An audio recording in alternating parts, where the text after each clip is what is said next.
घर के सभी लोग उससे अजीब तरह का उम्मीद रखते थे और वह हर बार उन्हें अपनी चालाकियों और समझदारी से चौंका देती थी।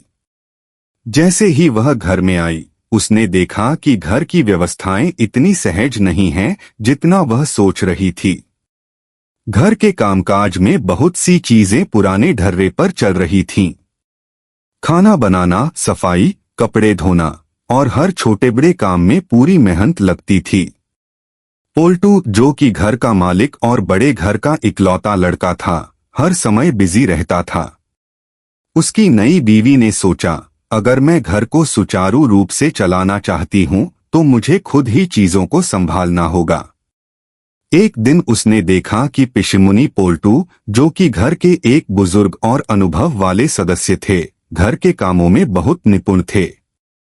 पिशिमुनी पोल्टू के पास काम करने का तरीका था और हर काम को इतनी आसानी से संभाल लेते थे कि कोई भी देखकर दंग रह जाता।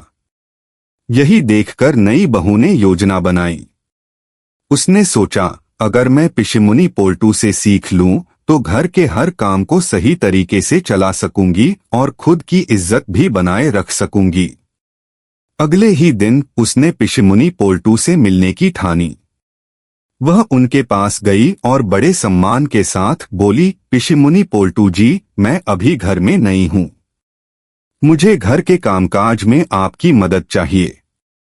क्या आप मुझे सिखाएंगे? पिशिमुनी पोल्टू पहले थोड़े संकोच में आए, लेकिन उनकी आंखों में एक चमक थी।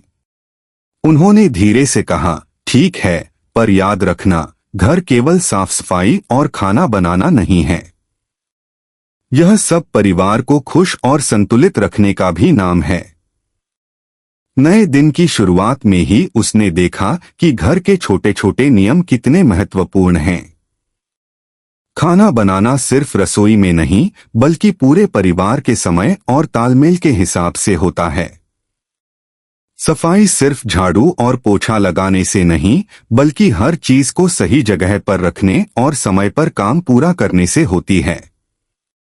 नई बहू ने हर नियम को ध्यान से देखा और पिशिमुनी पोल्टू की सहायता से सीखना शुरू किया।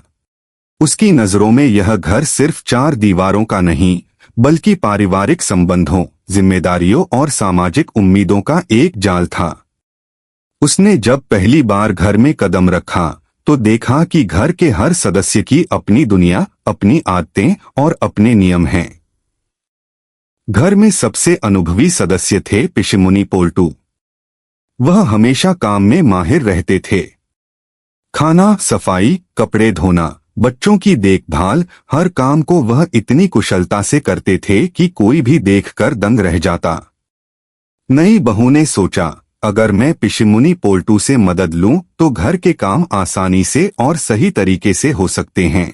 यही विचार उसके दिमाग में कई बार घूमता रहा। पहले दिन ही उसने पिशिमुनी पोल्टू से मिलकर विनम्रतापूर्वक कहा, पिशिमुनी पोल्टू जी, मैं अभी नए घर में आई हूँ।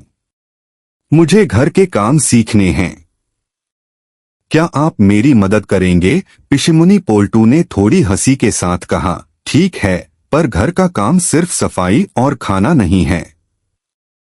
इसे समझने के लिए धैर्य, अनुशासन और परिवार के भावनात्मक तालमेल को भी सीखना पड़ेगा। नई बहू ने शुरू किया पिशिमुनी पोल्टू के मार्गदर्शन में सीखना। पहले दिन से ही उसने देखा कि घर के काम सिर्फ भौतिक नहीं हैं। खाना बनाना मतलब परिवार के स्वाद, समय और प्राथमिकताओं को समझना। सफाई का मतलब सिर्फ झाड़ू और पोछा नहीं, बल्कि हर चीज को व्यवस्थित रखना और समय पर काम पूरा करना है। दिन ब दिन वह पिशिमुनी पोल्टू से सीखते सिखाते खुद भी निपुण होती गई। उसने महसूस किया कि बड़े घर में छोटी बहू होने का मतलब केवल सेवा नहीं, बल्कि समझदारी, सामंजस्य और कभी कभी चालाकी से काम लेना भी है। घर के अन्य सदस्य भी धीरे धीरे उसकी मेहनत और समझदारी को नोटिस करने लगे। छोटे छोटे झगड़े, पुराने रिवाज और नई बहू की नई तरकीबें घर में हलचल मचाने लगीं। लेकिन नई बहू हर चुनौती को अपने धैर्य और पिशिमुनी पोल्टू की मदद से संभालती रही। वह देख रही थी कि हर दिन एक नया सबक लेकर आता है। कभी खाना बनाते समय कोई छोटी गलती हो जाती तो पिशिमुनि पोल्टू शांति से उसे समझाते।